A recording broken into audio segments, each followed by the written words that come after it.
नमस्कार। अच्छा, कभी ये सोचा है कि कुछ कहानियां हमें एकदम असली सी क्यों लगती हैं, जबकि कुछ पर यकीन करना मुश्किल हो जाता है।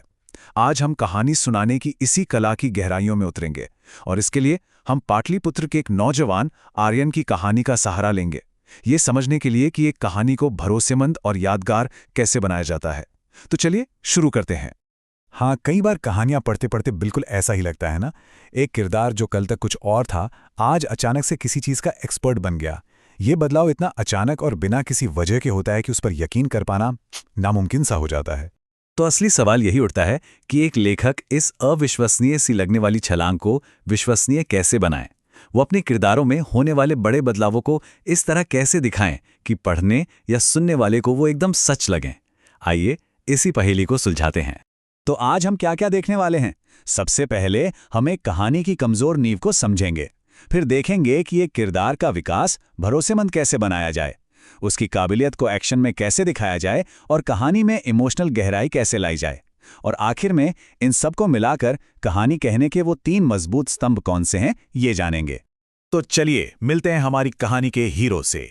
ये है आर्यन, पाटलिपुत्र के गुरुकुल में रहने वाला एक गरीब लकड़हारा, जो अचानक एक महान मिलिट्री स्ट्रैटेजिस्ट बनकर अपने राज्य को बचा लेता है। और बस यहीं पर कहानी की नींव में एक दरार आ जाती है। प्रॉब्लम क्या है? प्रॉब्लम है आर्यन का रातों रात जीनियस बन जाना।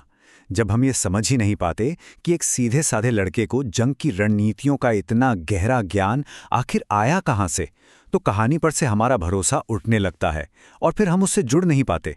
तो सवाल ये है कि इस कमजोर नींव को मजबूत कैसे किया जाए।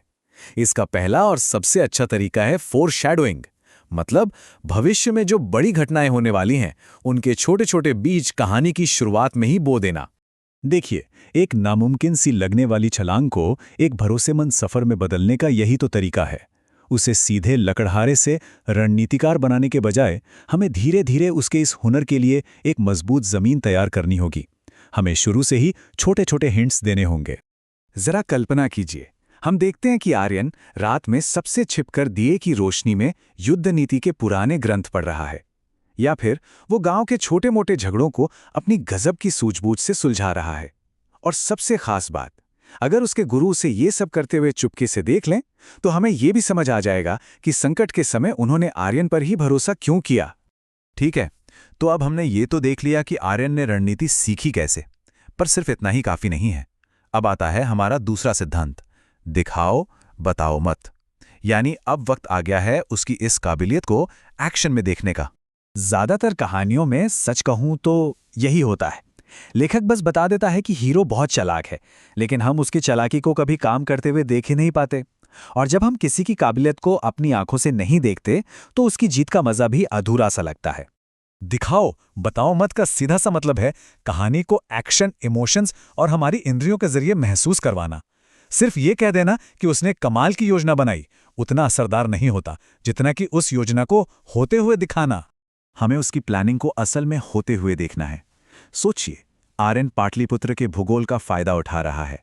वो पहले जमीन का जायजा लेता है, फिर पास की नदी की धारा को मोड़ने का हुक्म देता है, और देखते ही देखते दुश्मन के सारे भारी भरकम रथ कीचड़ में धंस जाते हैं। अब ये एक ऐसा सीन है जो उसकी बुद्धिमानी को साबित कर देता है। और सिर्फ यही नहीं, वो मनोवैज्ञानिक युद्ध का भी इस्तेमाल कर सकता है।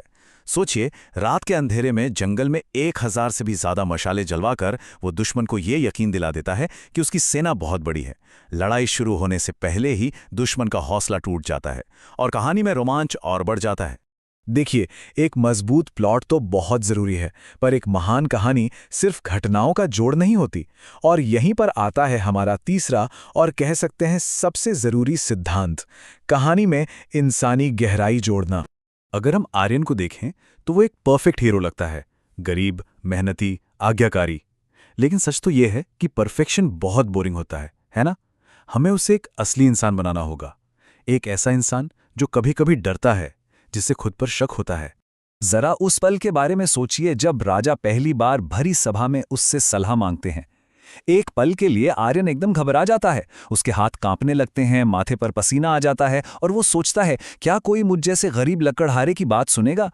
ये एक पल की कमजोरी उसे हमारे और करीब ले आती है। और ये गहराई सिर्फ किरदारों में ही नहीं, कहानी की दुनिया में भी जान डालनी पड़ती है, जैसे संवेदी विवरणों का इस्तेमाल करके। गुरुकुल के वो नक्काशीदार खंभे, मगध के बाजारों से आती मसालों की भीनी भीनी महक, या फिर युद्ध से पहले तलवारों के टकराने की वो खनक, ये सब हमें उस दुनिया में खींच ले जाते हैं। तो चलिए, अब तक हमने जो भी बात की उसे फटाफट समराइज करते हैं और उन 3 स्तंभों पर नजर डालते हैं जो किसी भी कहानी को सच में यादगार बना सकते हैं। ये टेबल, समझिए, हमारी पूरी बातचीत का निचोड़ है। रातों रात जीनियस बनने की जो समस्या थी उसे हमने फोरशैडोइंग से सुलझाया, जिससे कहानी में भरोसा यानी क्रेडिबिलिटी आई। धुंधली सी काबिलियत को हमने दिखाओ बताओ मत के जरिए एक्शन में बदला, जिससे एंगेजमेंट पैदा हुआ। और सपाट किरदारों में इंसानी गहराई डालकर हमने एक मजबूत इमोशनल कनेक्शन बनाया। तो इन 3 स्तंभों, विश्वसनीयता, एक्शन और भावना को ध्यान में रखकर सोचें तो एक कहानी को सच में जीवंत बनाने के लिए असल में क्या जरूरी है। ये एक ऐसा सवाल है जिस पर हर कहानी लिखने वाले और कहानी सुनने वाले को सोचना चाहिए।